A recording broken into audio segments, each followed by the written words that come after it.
Hello students, तो आज की इस वीडियो में हम देखेंगे ray optics image formation by concave mirror. इसके डिफरेंट केसेस यानी कि डिफरेंट पोजीशन में ऑब्जेक्ट रखे जाने पर इमेज कहाँ फॉर्मेशन होता है और इमेज का कैरेक्टरिस्टिक्स क्या होगा। और जिन भी बच्चों को मिरर के बेसिक कॉन्सेप्ट नहीं पता है ना, वो मेरे इस वीडियो को जाकर देख लेना, लिंक डिस्क्रिप्शन में दिया हुआ है। तो देखो, रे डायग्राम समझने से पहले हमें कुछ इसके बेसिक रूल समझने पड़ेंगे। तो देखो, इसका पहला रूल कहता है अगर कोई ray of light principal axis के पैरेलल आती है तो वो आफ्टर रिफ्लेक्शन फोकस से होकर पास करेगी। नाउ रूल नंबर 2, जब भी कोई रे ऑफ लाइट फोकस से आती है ना, तो आफ्टर रिफ्लेक्शन प्रिंसिपल एक्सिस के पैरेलल हो जाएगी। पहले रूल का जस्ट रिवर्स। अब रूल नंबर 3 ये कहता है अगर कोई ray of light centre of curvature से आती है तो ये आफ्टर रिफ्लेक्शन वही सेंटर ऑफ कर्वेचर से ही पास करेगी। ऐसा इसलिए होता है क्योंकि ये रे ऑफ लाइट ना मिरर को नॉर्मली यानी कि 90 डिग्री में आके टकराती है। इतना तो था बेसिक। और हाँ, और एक बात याद रखना, जब भी हम इमेज फॉर्मेशन करेंगे ना, तो हमें मिनिमम 2 रे ऑफ लाइट की जरूरत पड़ेगी। तो चलो पहले कैसे शुरू करते हैं। When the object placed at infinity, तो ये रहा हमारा कॉनकेव मिरर, और यहाँ इन्फिनिटी पे यानी कि कहीं दूर पे हमारा एक ऑब्जेक्ट है। और जब भी ऑब्जेक्ट इन्फिनिटी पे होता है ना, तो ray of light principal axis के पैरेलल आती है। और जैसे कि अभी हमने रूल में पढ़ा, जब कोई ray of light principal axis के पैरेलल आती है तो आफ्टर रिफ्लेक्शन फोकस से होकर गुजरेगी। तो ये दोनों लाइट रेज भी आफ्टर रिफ्लेक्शन फोकस से पास करेगी। अब देखो, ये दोनों रे ऑफ लाइट ना फोकस में एक दूसरे को इंटरसेक्ट कर रही है, तो बस जहाँ 2 रे ऑफ लाइट इंटरसेक्ट करेंगी वहीं पे हमारा इमेज फॉर्मेशन हो जाएगा। और ये जो इमेज फॉर्मेशन होगा ना, ये पॉइंट जैसा बहुत छोटा सा बनेगा, जिसको हम हाईली डिमनिस्ट कहेंगे। और जैसे कि ये इमेज मिरर के सामने बन रहा है तो हम इसे रियल इमेज कहेंगे।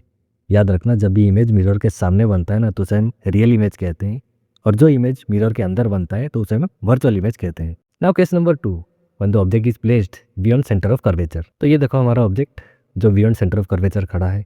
अब ये ऑब्जेक्ट से हम 2 रे ऑफ लाइट को ड्रॉ करेंगे कुछ इस तरह। अब जो ray of light principal axis के पैरेलल आती है वो आफ्टर रिफ्लेक्शन फोकस से होकर गुजरेगी, और जो सेंटर ऑफ कर्वेचर से आई है वो आफ्टर रिफ्लेक्शन वही सेम पाथ में चली जाएगी। अब ये दोनों रे जहाँ पे इंटरसेक्ट करेंगी वहीं पे हमारा इमेज फॉर्मेशन हो जाएगा। जो इमेज फॉर्म होगा उसका कैरेक्टरिस्टिक्स क्या होगा। देखो, इमेज मिरर के सामने फॉर्म हो रहा है तो ये इमेज रियल इमेज होगा, और ये इमेज जो बन रहा है ये प्रिंसिपल एक्सिस के नीचे बन रहा है, तो ये उल्टा बनता है, जिसे हम इन्वर्टेड कहते हैं।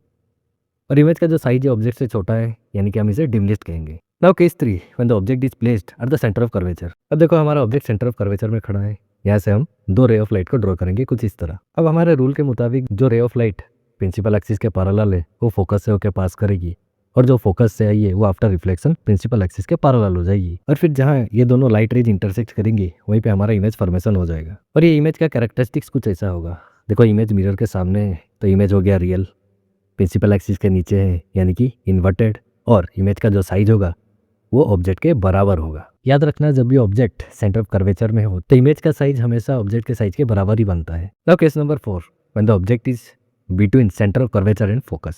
अगेन हम फिर से 2 रेज को ड्रॉ करेंगे। इसमें से जो पैरेलल है वो आफ्टर रिफ्लेक्शन फोकस से होकर गुजरेगा, और दूसरा वाला सेंटर ऑफ कर्वेचर से पास करेगा। और फिर जहाँ पे ये दोनों रे ऑफ लाइट इंटरसेक्ट करेंगे वहीं पे हमारा इमेज फॉर्मेशन होगा। और ये जैसे कि इमेज बन रहा है हमारा मिरर के सामने, तो इमेज हो गया रियल, इमेज बन रहा है उल्टा यानी कि इन्वर्टेड, और इसका जो साइज होगा ये ऑब्जेक्ट से थोड़ा बड़ा होगा, तो इसे मैग्नीफाइड कहेंगे। Now case number 5, when the object is placed at focus. तो फिर से हम 2 रे ऑफ लाइट को ड्रॉ करेंगे।